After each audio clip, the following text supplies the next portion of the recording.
प्रथम स्कंद चतुर्थ अध्याय श्री सुतवाच श्रीमते भागवत वाणी सुत मुनिक मुखु शुणी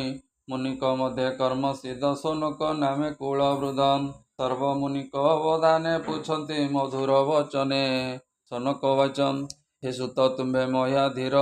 बकता जन मध्य वरम हे जानवी तटे राजा आगे सुख कहिले ब्रह्म भागे से कथा कह आम्भ आग तुम्भे जे अट महाभाग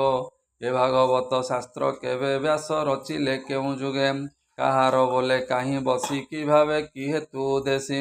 जे ताहांक कुमर समदर से सत्य सार एकांत मति रात्र दिने कृष्ण महिमार प्रसन्ने निर्माया मूढ़ता प्रतीति लक्ष्य न पारे केही गति ଯାହାର ଆଗମନ କାଳେ ଦେବୀ କାମିନୀ ଥିଲେ ଜଳେ ଉଲଗ୍ନେ ଥାଇ ତାକୁ ଦେଖି ଧାଇଁଲେ ସ୍ନାନକୁ ପେଖି ଦେଖିବା ଅର୍ଥେ ଜଳ ତଟେ ମିଳିଲେ ଶୁକଙ୍କ ନିକଟେ ବ୍ୟାସଙ୍କୁ ତାଙ୍କ ପଛେ ଚାହିଁ ଜଳେ ପଶିଲେ ବେଗେ ଯାଇ ସ୍ୱଭାବେ ସିଦ୍ଧ ଯେ ଯୁବତୀ ଜାଣନ୍ତି ସର୍ବ ପ୍ରାଣ ଗତି ଏମତେ କନ୍ୟାଗଣେ ଚାହିଁ ବ୍ୟାସ କହନ୍ତି ଖେଦ ପାଇ ଦେଖି କନ୍ୟାକ ମୂଢ଼ ମତ ଚଞ୍ଚଳ ବ୍ୟାସଙ୍କର ଚିତ ପୁଣି କ୍ଷଣକେ ପାଇ ଶାନ୍ତି କନ୍ୟାକୁ ଚାହିଁ ପଚାରନ୍ତି ଅଇଲ ମୋର ପୁତ୍ର ଚାହିଁ କିମ୍ପା ପଶିଲ ଜଳେ ଯାଇ ଏକିସ ତୁମ୍ଭର ବ୍ୟବହାର ଏ ସୁକ ମୋହର କୁମର ତରୁଣ ବୟସ ଏହାର ଏ ବୃଦ୍ଧ ଶରୀର ମୋହର ବ୍ୟାସ ବଚନେ ନାରୀ ଗଣେ ତକ୍ଷଣେ ନମିଲେ ଚରଣେ କହନ୍ତି ବ୍ୟାସ ମୁଖ ଚାହିଁ ସଂସାର ତାର ହୃଦେ ନାହିଁ ସ୍ତ୍ରୀ ପୁରୁଷ ନ ଜାଣନ୍ତି ସମସ୍ତ ଏକ ଭାବେ ଚିନ୍ତି ତୁମ୍ଭେ ଯେ କହ ଆମ୍ଭେ ବୃଦ୍ଧ ବିଷୟା ରସେ ଅଛି ସଦମ ଏଘେନି ହୋଇଲୁ ଅନ୍ତର ଆମ୍ବର ଦଶ କ୍ଷମା କର ଏମନ୍ତ ଗଲେ ନାରୀ ଗଣେ ସୁକ ରହିଲେ ସେହି ବନେ ସନକ ବାଚନ ସେ ସୁକ ମୁନି କିସ କାର୍ଯ୍ୟ ପ୍ରବେଶ କଲେ କୁରୁ ରାଜେ ଉନ୍ମତ୍ତ ଜଡ଼ ରୂପ ବହି ତାହାଙ୍କୁ କେହି ନ ଜାଣଇ କେମତେ ପରୀକ୍ଷିତ ତୁଲେ ମିଳିଲେ ଜାନ ବୀର କୂଳେ ତହିଁ ଅନେକ ମୁନି ମଧ୍ୟ ଏ ଭାଗବତର ସମ୍ବାଦେ ପ୍ରଜାଙ୍କ ଘରେ ସାୟଂକାଳେ ଯେ ନିତ୍ୟ ଭିକ୍ଷା ହବା ମିଳେ ଗୋଦହ ମାତ୍ରେ ଦ୍ୱାରେ ରହି ଗୃହୀଙ୍କୁ ତୀର୍ଥ ଫଳ ଦେଇ ଭମୁନି ପରୀକ୍ଷିତ ମେଳେ ମିଳିଲେ ପୂର୍ବ ପୁଣ୍ୟ ଫଳେ ସେ ଭାଗବତ ପରୀକ୍ଷିତ ସ୍ୱଭାବେ ଅଭିମନ୍ୟୁ ସୁତ ତାହାର ଜନ୍ମ କର୍ମ ଯେତେ କହିବ ଆମ୍ଭର ଅଗ୍ରତେ ଅଦ୍ଭୁତ ପ୍ରାୟ ଅଚୁମଣି ଏବେ ତରିବୁ ଏହା ଶୁଣି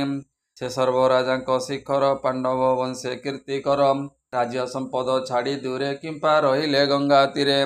ଏ ଶତ୍ରୁ ରାଜା ଏ ଯାର ପାଦ ନମନ୍ତି ଦେଇଣ ସମ୍ପଦ ଯୁବା ବୟସେ ନରପତି ତେଜିଣ ଅଚଳ ବିଭୂତି ଯେହୁ ଶରୀର ଏ ସଂସାରେ ବହଇ ପର ଉପକାରେ ହରିଚରଣ ଚିନ୍ତେ ଚିତେ ଯେ ରାଜା ନିତ୍ୟ ହଜନ ହିତେ ସେ କିମ୍ପା ତେଜିଲା ଜୀବନ ଗୃହେ ଉପେକ୍ଷୀ ଧନ ଜନ କହ କାରଣ କିବା ଅର୍ଥେ ସଂଶୟ ଛାଡ଼ ଇ ଯେମତେ ତୁମ୍ଭେ ସକଳ ବିଦ୍ୟା ପାର କହ ସଂଶୟ ଯାଉ ଦୂର ଏମତେ ସୋନକ ବଚନେ ସକଳ ମୁନି ଅନୁମାନେ ତ ବଚନ କହନ୍ତି ସୁତ ବ୍ରହ୍ମ ଋଷି ମୁନିକୁ ପ୍ରସନ୍ନେ ପ୍ରଶଂସି ଶୁଣ ସକଳ ମୁନି ଜନ କୃଷ୍ଣର ଚରିତ ବିଧାନ ଦ୍ୱିତୀୟ ଯୁଗ ଭୋଗ ଅନ୍ତେ ଦ୍ୱାପର ଯୁଗ ଉପଗତେ ବିଷ୍ଣୁର ଅଂଶେ ବ୍ୟାସ ମୁନି ଜନ୍ମିଲେ ନର ଦେହ ଘେନି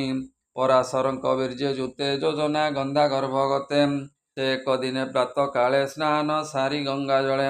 ଏକାନ୍ତେ ବଦରିକାଶ୍ରମେ ବସିଣ ନିଶ୍ଚଳ ଆସନେ ପର ଅପର ସେ ନ ଜାଣେ ସକଳ ଶାସ୍ତ୍ରର ପ୍ରମାଣେ ଯେ କାଳ ପୁରୁଷର ବଳେ ଯୁଗେ ଉଡ଼ନ୍ତି ଅନ୍ତରାଳେ ତାହାକୁ ନ ଦେଖନ୍ତି କେହି ବ୍ରହ୍ମାଣ୍ଡ ମଧ୍ୟରେ ଦେହ ବହି ପ୍ରାଣିକ ବଳ ନିତ୍ୟ ହରେ ଯୁଗ ସ୍ୱଭାବ ଅନୁସାରେ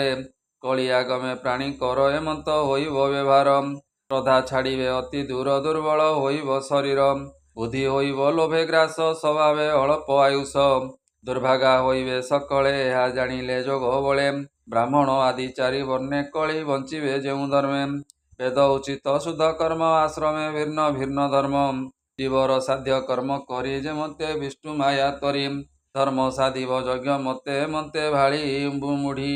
ଏମତେ ଭାଳି ମୁନି ଚିତେ ଏକ ବେଦକୁ ଚାରି ଖଣ୍ଡେ ଯଜ୍ଞ ଭିଆଣ କର୍ମ କାଣ୍ଡେ ଋକ୍ ଯଜୁ ସାମ ଅଥର୍ବ ଏ ରୂପେ କରି ଭିନ୍ନ ଭାବ ପଞ୍ଚମ ବେଦ ଇତିହାସ ଯେହୁ ପୁରାଣେ ଅଷ୍ଟାଦଶ ଏ ପୈଳ ମୁନିକୁ ଆଣିଲେ ପ୍ରଥମ ବେଦ ପଢ଼ାଇଲେ ଜୈମିନୀକୁ ଦେଲେ ସାମ ଯଜୁକୁ ବୈଶମ୍ପାୟନ ଅଙ୍ଗିରା ମୁନି ଅଥର୍ବେଣ ମୋ ପିତା ରୋମହର ସେଣ ଏ ପୁରାଣ ଅଷ୍ଟାଦଶ ଦେଲେ ଏମନ୍ତ କର୍ମ ସମ୍ପାଦିଲେ ସେ ଶିଷ୍ୟ ବିଚାରି ନିଶ୍ଚଳେ ବେଦ ବୃକ୍ଷକୁ ଯୋଗ ବଳେ ଅନେକ ଶାଖା ଭିଆଇଲେ ଶିଷ୍ୟ ପ୍ରଶିଷ୍ୟ ଶିକ୍ଷା ଦେଲେ ଅଳ୍ପ ବୁଦ୍ଧିର ନର ଯେତେ ବେଦ ଧଇଲେ ଦୃଢ଼ ଚିତେ ସ୍ତ୍ରୀ ଶୂଦ୍ର ଜନ୍ମ ଏ ଜଗତେ ଯୋଗ୍ୟ ନୁହନ୍ତି ବେଦପତେ। ତାହାକୁ ନିସ୍ତାରଣ ଅର୍ଥେ ଉପାୟ ଚିନ୍ତି ଦୟାଚିତେ। ବୁଦ୍ଧି ମନ୍ଥନେ ବେଦମନ୍ତୀ ଭାରତୀ ପଦ ବନ୍ଧେ ଗୁନ୍ଥି। ବେଦୁ ଧରି ସାର ଅର୍ଥ ପୁରାଣ ସୃଜିଲେ ଭାରତମ୍। ପ୍ରାଣିକି ନିସ୍ତାରୀ ହେମନ୍ତ କାନନେ ମିଳିଲେ ନିଶ୍ଚିନ୍ତେ। ଆଶ୍ରିତ ସରସ୍ୱତୀ କୂଳେ ମନ ନର ହୋଇ ନିଶ୍ଚଳେ। ଯୋଗେ ନ ପାରେ ଚିତ୍ତ ଧରି ଚଞ୍ଚଳେ ହେମନ୍ତ ବିଚାରୀ। ଅତି କଷ୍ଟରେ ବେଦ ଘେନି ଗୁରୁ ଅନଳେ ଚିତ୍ତ ଘେନି। ଯେବା ଭାରତ କଲି ସାର ସ୍ତ୍ରୀ ଶୂଦ୍ର ମଜୀର୍ଣ୍ଣ ନିସ୍ତାରମ୍। ତେବେ ନିର୍ମଳ ନୁହେଁ ମନ ଚିନ୍ତା ଅନଳେ ଛନ୍ନ ଛନ୍ନ। ଏ ମନ ଧରିବି କେମତେ ନିଶ୍ଚଳ କରି ଜ୍ଞାନ ପତେ। କରିବି ଭାଗବତ ଧର୍ମ ଯେଣେ ନ ଲାଗେ ମାୟା ଭ୍ରମ। ଏମନ୍ତ ହୃଦରେ ବିଚାରି ମନକୁ ନ ପାରନ୍ତି ଧରି। ଏମନ୍ତ ସମୟେ ନାରଦ ଆସନ୍ତେ ଶୁଭେ ବୀଣା ବାଦ୍ୟମ୍। କ୍ଷଣେ ସରସ୍ୱତୀ ତଟେ ମିଳିଲେ ବ୍ୟାସଙ୍କ ନିକଟେ। ନାରଦ ଆଗମନ ଦେଖି ତକ୍ଷଣେ ଆସନ ଉପେକ୍ଷି। ତେହେ ଦୁର୍ବାଗ ସରି ନାରଦ କରେ କର ଧରି। ବସାଇ ଉତ୍ତମ ଆସନେ ପୂଜିଲେ ଅତିଥି ବିଧାନେ। ବ୍ୟାସ ନାରଦର ପାଦେ ସୁଜନେ ପ୍ରଣମ ଆନନ୍ଦେ। ଯାହା ଚିନ୍ତିଲେ ପାପ ନାଶନମୟୀ ଜଗନ୍ନାଥ ଦାସ। ଶ୍ରୀମଦ୍ଭାଗବତେ ମହାପୁରାଣେ ପାରମହଂସ୍ୟାं ସହିତାं ବୟାସିକ୍ୟାं ପ୍ରଥମ ସ୍କନ୍ଧେ ନାରଦ ଗମନମ୍ ନାମ ଚତୁର୍ଥୋऽଧ୍ୟାୟः। बोल आनंदे कवार हरि हरि बोल।